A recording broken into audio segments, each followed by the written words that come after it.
When I met her just recently, and as I had shared, I've come out of I've had a divorce after a long marriage, and I have two children. They're in Kodaikanal International, two boys. But I met Pooja and I had been in touch in the last 1 year a couple of times by phone, but I hadn't met her physically, personally, until a few days back, and we spent like 2 hours together. And I've been following what all the work that you've been doing in web series and all. I watched Mumbai Begum, but when I observed her, is the way she's so comfortable in her own skin, very grounded. This is me, and that is so inspiring, I think, to so many women. The way you are, like, you're so authentic and you're yourself, yourself very, very well, which is an inspiration. Thank you. But I'm blessed to have people in my life, family and friends, who would not allow me to be anything else but authentic. That's lovely. So, you need to have people who ground you. There are enough of those who just prop you up, but the ones who bring you down and say, listen, we love you, but this was a bit much, you know. So I'm very blessed. So I think that, and also one can be that for each other. So, I mean, I think that, I mean, I can't take credit for anything, frankly. Do the punch ring all the time. Yeah, they keep me grounded. They're like, hello, come back to. You have a question? Just take one or two more questions. Hello, I have two questions. The first question is directed to Priyanka and Pooja, and the second question is directed to all of you. So my first question is, Priyanka and Pooja, you've worked in like very male-dominated industries. Not so much now, but maybe 10, 15 years back.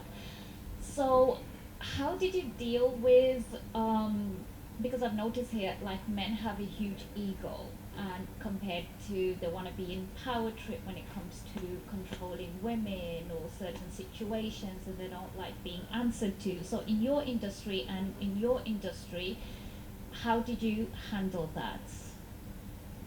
So, as far as politics is concerned, the way it functions is about dominance and who overrules whom. And it is just about how you conduct yourself, and you tell them that you're not taking shit for granted. And what that person could be talking, irrespective of the gender, could be, sorry, pardon my language, is shit, right? Because you know better. But of course, there have been a lot of comments, then there have been a lot of insinuations, character assassination, hit jobs done on me over the period of time in my political journey. But however, you have to take, I did realize that I'm entering into a space which is so dominated by men, and they would try to pull you down, they will try to bring you down. They do not want to create those spaces right now because they themselves are insecure in those spaces. Especially politics is a very insecure space to be in. And you may be doing exceedingly well today, tomorrow you may not even find yourself anywhere. So that those are things which you also mentally condition yourself, that you're in this for a long haul, you're going to fight this through. You're not going to give up because someone has some agenda or some opinion about you or about my gender, irrespective. So you just keep walking, and you keep walking your talk as well. And that is how it's worked for me. And I'm hoping it will continue to work for many more women who are hoping to make their career in politics. No, I mean, we have it very easy in comparison to what you all endure. I mean, it's 24/7, it's never off. I mean, you're being watched through, and every action, every line is viewed through a microscope, and at least we have the luxury of turning it off and saying, now we're not available. So I think in that sense, it's much, much easier. But I think that similarly, I mean, I became a producer at 24. I was India's youngest female producer, actually. Made a movie called Tamanna that dealt with female infanticide. In those days, there were no multiplexes, so the film industry looked at it as an art film. The art world looked at it as a commercial film.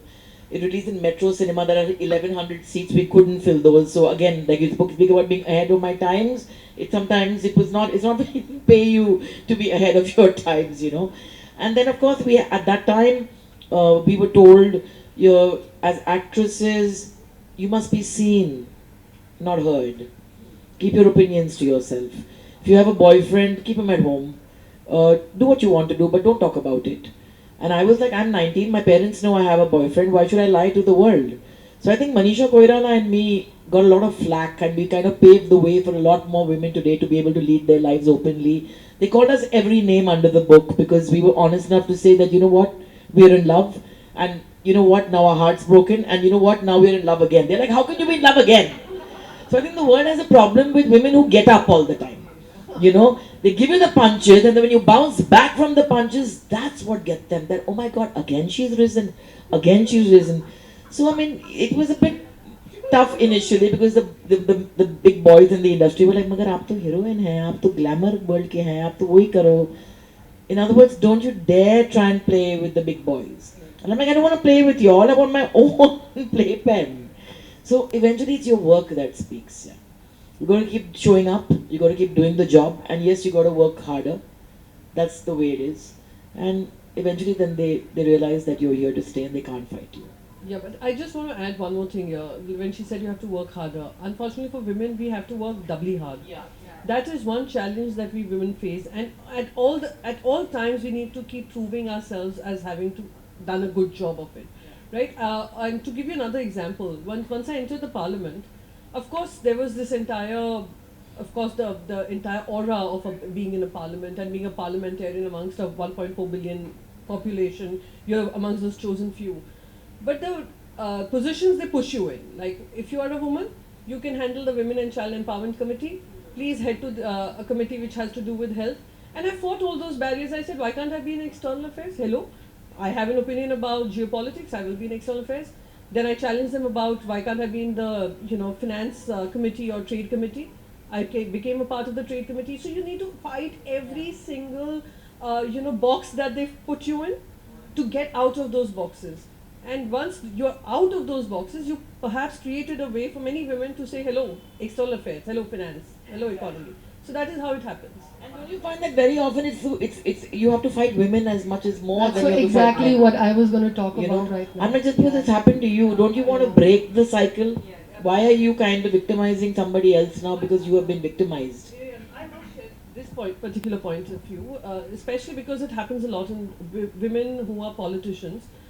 I used to do a program, Doordarshan, Rajya Sabha TV approached me to do a program where they felt that women open up to other women parliamentarians. So why don't you anchor a TV show which brings out the stories of women parliamentarians?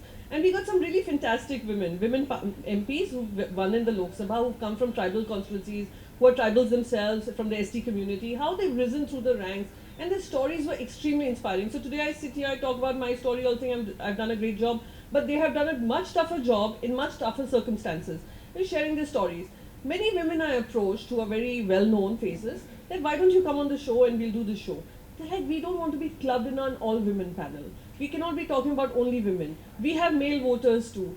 And I think that is so terrible, because at some point you have to think of your commitment towards the gender cause as well. You have made it here. How can you pave the way to ensure that the piece of the pie gets bigger for the women? So how do we do this? This usually we find that camaraderie doesn't come as far as gender issues are concerned. We don't get that. I wanted to add to that exactly the same point is that I had a really difficult time with my editing because there were female editors and there are other authors, female authors, that really didn't want the book to come out, and they took so long. The editors took forever, were arguing really. I mean, I can't tell you about the rudeness level. It was really bad. And some author friends, like even about the launch tonight, one of my very good friends in Bangalore, they said, listen, make sure you're dressed conservative, okay? In your first launch, what you are wearing is not, you have to look like an author. You can't be looking like some hippie something. I told Sharika, I said, you be who you are and be, sorry. And I just wanted to put this point, and I'm glad you're looking so beautiful, Sharika. And I just told her that you be the way you are, what is your personality, because your work is going to speak about your writing, not your appearance. You should just be, yes, whatever you like, you wear, and you don't have to look like an author, because you are an author, and your book is here. So yes. So women building each other up. Yeah, we have to, as a community of women, that like we gender, should, we yes. really should build each other up, and that. Yeah, I hope women, I always say that, and this is last 2 minutes only, I have always said in all my speeches and in empowerment also always that I request all the empowered women to please empower others, men and women. Empower everyone, whomever you can, right? You have a question? Can we make it quick? Yes, I just have a very simple question to Sharika, which is, were the protagonists in your book inspired by real life examples? So,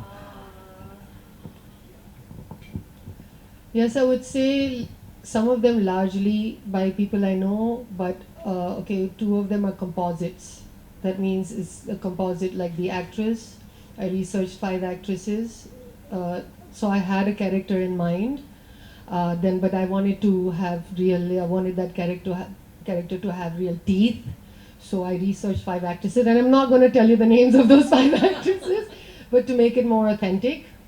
Yeah, and yes, all of them are based on, that's a composite character, but the other 3 are, let's say, 70% based on real people. And they're coming from Delhi, so you know. thank you. I'm sorry, I have to say. Yeah. Okay, great. So Anyone else has something to share, and then we can wrap up? Yeah, I think. Okay. Cool. Okay. So now let's do what we are here for. Let's launch the book. And there's coffee. One sec, before we launch the book, I want to thank Bhuvaneshwari auntie, who's my second mother. And please stand up, Bhuna auntie. She's my mother, my Mumbai mother over here.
Please everyone make sure you have tea, coffee, snacks, cookies, brownies, everything over there. Break free cafe for you.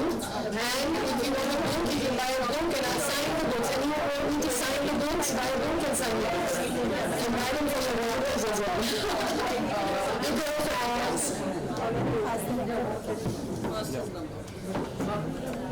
सबसे पहले क्या कहना चाहेंगे unchain का heart title इतना खूबसूरत है unchain my heart, I think unchain my heart का जो थीम है वो रेजोनेट करता है हम सबके साथ में. शारिका जो है बहुत ही एक यूनिक इंडिविजुअल हैं एंड आई थिंक दैट मैं बाहर उनको मिली और मैंने कहा कि आप बहुत ही इनअप्रोप्रिएट एक औरत है और मुझे इनअप्रोप्रिएट औरतें बहुत पसंद हैं जो मतलब हम हर वक्त ज़िंदगी एक एक सहमे तरीके से जीते हैं, जो the ones who always told the line, जो रूल्स ब्रेक नहीं करते हैं, वो कहीं ना कहीं मेरे दिल तक वो अपना एक मार्क नहीं छोड़ते हैं. तो I think Sharika breaks all the rules अपने खुद के दिल को फॉलो करती है, एंड आई थिंक ये जो किताब है वो उसके दिल से ही आया है, and that's why I am here just to support. I think हम औरतों को एक दूसरे को सपोर्ट करना बहुत ज़रूरी है। यस मैम, इस इवेंट का सबसे बेसिक फैक्टर यही रहा वुमेन एम्पावरमेंट, और आज एक मतलब एक न्यूज़ ज़्यादातर फैल रही है रश्मिका मंदाना का इनअप्रोप्रिएट वीडियो वायरल हो रहा है। जी, आप अभी क्या होता है ना, आप ऐसे माहौल में एक आउट ऑफ कॉन्टेक्स्ट अगर सवाल मुझे पूछेंगे जो वीडियो मैंने देखा नहीं है, तो I think it's very unfair, क्योंकि आप मुझे कैमरा पे ब्रीफ करके मेरा रिएक्शन नहीं ले सकते हैं ना। तो अगर मैंने वन सेकेंड, सो अगर मैंने ये वीडियो देखा होता, मैं इस टॉपिक के बारे में जानती थी, मैं 100% दिल से आपको जवाब देती, क्यों हम उस शख्स की बेटी नहीं है जो नो कमेंट्स कह के ज़िंदगी जीते हैं। तो I do not have any reference to what you are talking about, तो मैं इसके बारे में बात नहीं करूँगी। ओके मैम, और एक क्वेश्चन पूछना चाहूँगी। एलविश के बारे में काफ़ी न्यूज़ ऐसे फैल रहे हैं कि वो इलीगल तरीके से पार्टीज़ में स्नैक्स का सप्लाई करते हैं नशे के लिए, तो आपका क्या कहना है, मतलब आपने क्या सोचा है इसमें, कितनी इस बात में कितनी सच्चाई? आप पहले बताइए आप लोगों ने क्या सोचा है, क्योंकि मैंने नोटिस किया है कि आज की मीडिया में जज, lawyer, everything is happens in the media before it even goes anywhere. तो I would just say that time जो है is the best answerer of all these uncomfortable questions. और बुरे वक्त जो होते हैं, सपोजिटली बुरे वक्त, जैसे मैंने पहले भी कहा, हमें बहुत कुछ दे के जाता है, हमें बहुत कुछ सिखाता है। सक्सेस, इन्फमी, अच्छे वक्त, बुरे वक्त, वो हम सबको आजमाना पड़ेगा, क्योंकि सिर्फ एक और दूसरा नहीं, वो पॉसिबल नहीं है। वही लोग जो और वही मीडिया जो आपको चढ़ाती है बहुत ऊपर, वही लोग और वही मीडिया आपको गिराती भी है बहुत जल्द। तो बैलेंस रखना बहुत ज़रूरी है, और चाहे वो अच्छे वक्त हो या बुरे वक्त, अनकम्फर्टेबल टाइम्स हो या बहुत ही easy times, take it all with a truckload of salt, because eventually the truth cannot be manipulated beyond the point. Madam, एक लंबे अरसे के बाद आपने कमबैक किया है, इतना बड़ा ब्रेक लिया है, तो जो सिनेमा का में जो चेंजेस देखने को मिल रही, जो OTT की जिस तरह की फिल्में बन रही, जिस तरह की सीरीज़ बन रही है, उसके ऊपर आपका क्या टेक है? पूरा जनरेशन चेंज हो गया है। जी, पूरा जनरेशन चेंज हो गया है, मगर मैं 21 साल से कैमरा के सामने नहीं थी, कैमरा के पीछे तो थी। सनी लियोनी को, जॉन एब्राहम को मैंने लॉन्च की थी। तो आई थिंक जनरेशन को इन्फ्लुएंस करने में मेरा हाथ काफ़ी रहा है। I have not been disconnected from main stream media. मैं सिर्फ पर्दे के पीछे, कैमरा के पीछे चली गई थी। मगर 21 साल बाद, हाँ, मैंने बॉम्बे बेगम्स में काम की थी, वो OTT नेटफ्लिक्स की सीरियल थी, and it was a very strong role, बहुत ही बोल्ड सब्जेक्ट थी, क्योंकि औरतों की सारे जो समस्या थे उसमें बहुत ही बेबाक तरीके से डायरेक्टर ने हैंडल की थी। एंड उसके बाद मैंने चुप की आर बाल्की के साथ में, that also was a very unusual, कि एक सीरियल किलर है जो फिल्म क्रिटिक्स को मार रहा है, अनयूजुअल सब्जेक्ट। अभी 2 और शोज़ किए, और मेरी जो पैदाइश हुई है 1989 में, एक फिल्म थी डैडी, दूरदर्शन पे आई थी। तो दूरदर्शन उस टाइम पे हमारी OTT ही तो थी, हर किसी के घर में जाती थी। आज फिर भी चॉइसेस है लोगों के पास में कि ये OTT चैनल को देखे या ना। दूरदर्शन तो पूरे हिंदुस्तान के घर में, हर किसी के दिल में जाता था। तो मेरी पैदाइश तो उसी के थ्रू हुई है, तो नया तो नहीं है। हमने तो फिर तेरी कहानी याद आई, टेलीविज़न के लिए बनाई थी, जी के लिए। भट्ट साहब ने जन्म बनाई थी, टेलीविज़न पे रिलीज़ हुई थी। तो आई थिंक ये OTT, releasing straight to OTT का ट्रेंड जो था, महेश भट्ट ने बहुत पहले शुरू किया था, और मेरी पैदाइश तो इसी इंटीमेट बॉक्स से, TV बॉक्स से ही तो हुई थी। तो I love the medium. Madam, अभी बहुत अच्छी बात कही आपने। 50 साल की उम्र के बाद हिंदुस्तान की कई ऐसी महिलाएं हैं जो सोचती है कि हमारी ज़िंदगी लगभग समाप्त। अरे हमारे लाइन में 50 आप बोल रहे हैं, आप बहुत जनरस है। हमारे लाइन में कहा जाता है कि जब आप 30 साल के हो जाते हैं तो आपका करियर ख़त्म हो चुका है, अभी आप ग्लैमरस रोल नहीं कर सकते हैं, अभी आप किसी की बहन या भाभी या माँ बन सकते हैं। मगर मैं बहुत लकी थी कि अलंकृता और बॉर्निला ने मुझे 48 की उम्र में 21 साल के बाद भी एक ऐसा रोल दिया बॉम्बे बेगम्स में, जहाँ पे मैं अपना एज प्ले कर रही थी। इश्यूज़ लाइक मेनोपॉज, जो लोग इस चीज़ के बारे में बात ही नहीं करते हैं, शो में उस चीज़ के बारे में चर्चा हुई थी, और ये नया मीडियम ही हमें ये अपॉर्चुनिटीज देता है. तो I think age is just a number for women in entertainment today. ये 20 साल पहले आप नहीं कह सकते थे. और एक बात बहुत अच्छी की आपने, एक हिंट भी दी कि आप फिर से दोबारा मैरिज करना चाहेंगी, तो क्या क्वालिटी ढूंढती हैं आप उनमें जिससे आप फिर से दोबारा शादी करके सेटल शुभ होना शुभ चाहेंगी? बोलिए, शुभ शुभ बोलिए. और हर ज़रूरी नहीं है कि अगर मेरी ज़िंदगी में कोई आएगा और प्यार होगा कि हम जब तक आप पेपर पे, कागज़ पे साइन नहीं करते. क्या रिश्ते पेपर पे बनते हैं? रिश्ते दिल में बनते हैं, दिल में टूटते हैं. तो बात यही है कि जब भी आप एक कंपेनियन के साथी के बारे में बात करें, तो शादी हो या ना हो वो तो टाइम और वक्त और ज़िंदगी बताएगा ना. मैं बैठ के ये सोचती नहीं हूँ इतना ज़्यादा. मैं यही कहती हूँ कि अगर मेरी ज़िंदगी में कोई आए तो वेलकम, अगर ना आए तो मैं मर तो नहीं जाऊंगी आपके प्यास में या वेट कर रही हूँ मैं इसके लिए. I am rather happy. मैं बहुत ही सेल्फ कंटेन हूँ. ज़िंदगी बहुत ही जेनरस है इस टाइम पे. I am working, I have friends, I have relatives, I have love. But if I meet that wonderful person, great. If I don't meet that wonderful person, as great. आप आलिया और आपके बीच में क्या difference देखती हैं? आप मेरा पूरा इंटरव्यू लेंगे आज यहाँ पे. डिफरेंसेस क्या डिफरेंसेस? बच्चा एक मिनट. जी जी बोलिए. आलिया और आपके बीच में आपको क्या डिफरेंस लगता है दोनों के बीच में? डिफरेंसेस मतलब वो ज़िंदगी को अलग नज़रिया से देखती है, मैं थोड़ी अलग नज़रिया से देखती हूँ, मगर एक वैल्यू सिस्टम तो सेम है. दो लोग जो हैं, दो शख्स जो हैं, चाहे वो माँ बाप हो, चाहे वो बहन हो, चाहे वो कोई भी हो, जब भी आप एक खिड़की से बाहर देखते हैं, आपकी नज़रिया जिस चीज़ पे जाती है और मेरी नज़रिया जिस चीज़ पे जाती है, वो नज़रिया अलग होती है. तो बात नज़रिया की होती है. Thank you ma'am. Thank you.